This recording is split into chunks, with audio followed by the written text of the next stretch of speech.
Dari Dirjen Bimas Islam, Pak Wakil, Pak Ketua Pengadilan Negeri. Jadi memang pernikahan di musim Corona ini dibatasi, yang boleh ikut hanya 8 sampai 10 orang.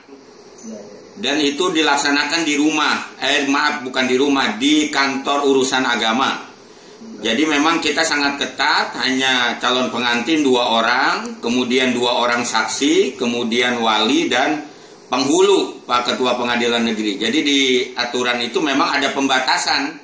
Makanya kalau perlu dimasukkan di PSBB, monggo saja Pak Wakil. Itu memang sudah ada dasar hukum sebelumnya. Kalau untuk hitanan gimana Pak? Untuk hitan memang belum diatur secara langsung, tapi kebiasaan sekarang masyarakat modern, jadi hitannya tidak lagi tradisional, pakai bengkong begitu, tidak, tapi sudah pelayanan kesehatan. Jadi pelayanan kesehatan hanya 1 yang dihitan, kemudian orang tua yang mendampingi dan medis, dokter. Jadi paling banyak di ruangan itu ya 3 orang Pak Wakil yang biasa terjadi, yang biasa pelayanan kesehatan modern. Kalau untuk pembatasan mengenai tenaga zanajah, Pak Ketua Pengadilan Negeri, memang ini kita ikuti kebiasaan masyarakat saja dalam pengurusan jenazah. Kalau yang non-COVID, yang meninggal biasa, ya 1 jenazah itu didampingi 1 orang amil, pemandi jenazah laki-laki atau perempuan. Setelah itu wakil dari keluarga, Pak Wakil, disepakati berapa orang. Kalau ahli warisnya ada anak atau istri 1 atau suami meninggal, itu biasanya amil menawarkan siapa yang mau ikut memandikan. Kalaupun si ahli waris ingin ikut bersama, tapi yang memandikannya paling hanya berapa orang saja. Jadi makanya tadi kami memberikan saran ya untuk pemandian jenazah yang non-COVID itu ya paling banyak 3 sampai 4-5 orang, 3 orang gitu kan. Nah kalau untuk COVID kan lebih terbatas lagi pemandian, tidak ada proses pemandian, hanya ditayamumkan, kemudian dimasukkan ke kantong plastik, itu pun dilakukan oleh tenaga medis yang sudah memakai APD dan lain sebagainya. Nah di kita memang Pak Wakil izin melaporkan masih ada tenaga ambil jenazah yang belum memakai APD, masih ada begitu. Ini juga perlu kita jaga kesehatannya agar betul-betul diperhatikan para pengurus jenazah, terutama COVID-19.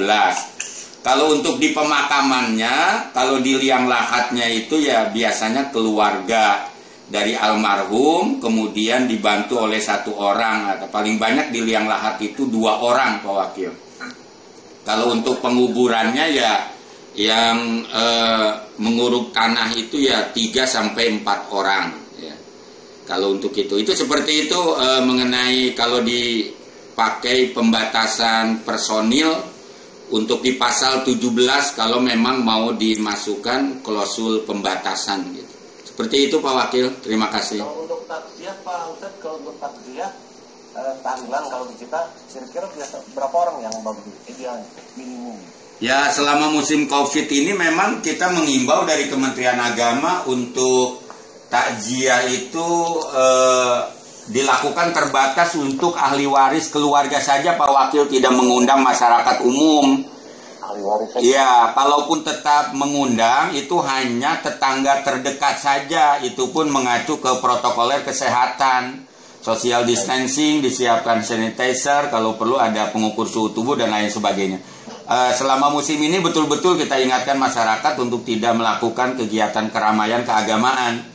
Makanya tetap ada yang meninggal ditahlilkan, tapi kita dorong keluarga ahli waris yang lebih penting menjalankan tahlilan di rumah masing-masing Pak Wakil.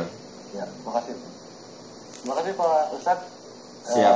Pak Edwin sudah dicatat ya, jadi izin Pak Ketua Pengadilan, mungkin jumlah tadi, data kuantitatif tadi orang-orang itu sebaiknya dicantumkan di dalam PSBB ini ya Pak Ketua PN ya. Baik Pak, kalau memang tadi ada yang disampaikan Pak Ustadz tentang pernikahan, kalau memang ini bisa kita adopsi masuk ke dalam perwali kita ini, lebih bagus Pak sebetulnya. Karena kan itu tidak bertentangan jumlah yang dari Kementerian Agama dan kita masukkan ke dalam peraturan Wali Kota Tangerang Selatan, kan tidak masalah Pak kalau itu.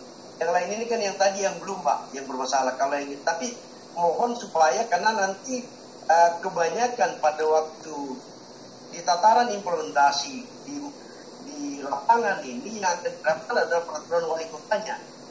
Kemungkinan tidak akan terlalu banyak diingat tentang apa yang disampaikan Pak Ustadz tadi dari Dirjen, itu mungkin tidak akan banyak jadi perdebatan nanti. Nah, yang akan jadi acuan kan pasti peraturan wali kota, sehingga ini butuh kepastian agar ada dasar bagi petugas kita nanti kalau memang sudah melampaui batas yang kita tentukan boleh dibubarkan sebagai bagian dari sanksi administratif Pak Wakil. Itu kira-kira Pak. Ya, Pak Efem sudah tercatat ya tadi masukan dari Pak Ketua PM dari Pangsa Rejak. Izin Bu, tadi Kepala Bulog kelihatannya sudah bersama-sama dengan kita sebelum ke Ion Cavalry. Mungkin izin kami persilakan dari Kepala Bulog untuk menyampaikan tanggapannya. Silakan Pak. Baik Pak. Terima kasih Pak Wakil.